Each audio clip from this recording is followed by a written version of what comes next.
Here I'm going to be talking about the modification of indicating verbs in British Sign Language.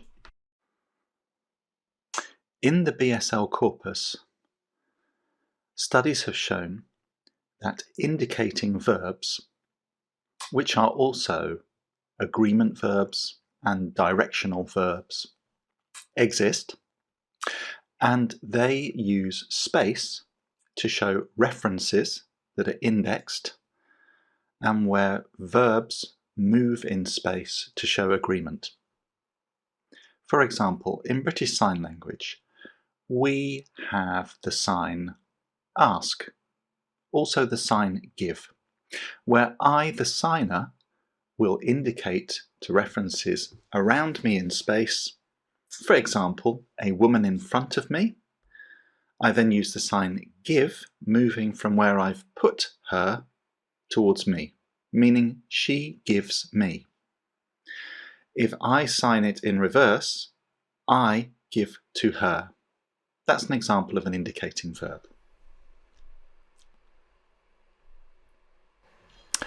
So in everyday conversation with sign language users, what do we see from our studies of the BSL corpus? A research paper asks that question.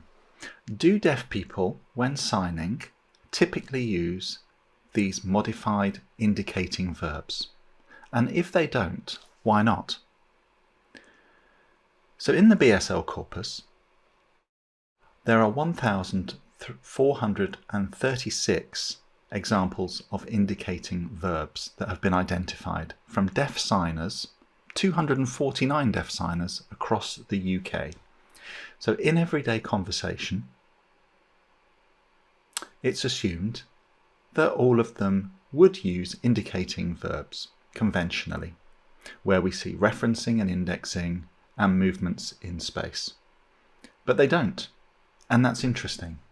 So you may see citation forms of signs, such as ask or give, the way I've just shown them, and that's what we see signers do routinely in everyday conversation, and they're not using indexing and they're not modifying the verbs for movement.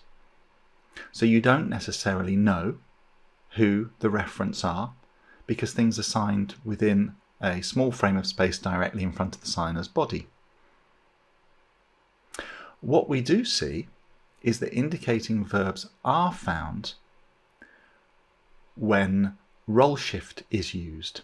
So when the signer becomes somebody else.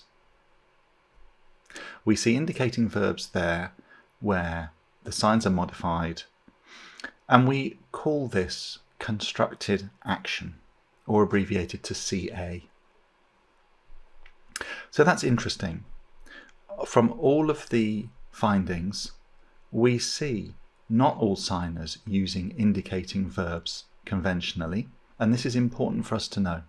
It's important for us to know and to understand so that as teachers of sign language, whether that's to children and adults, they have a good understanding of how the language works.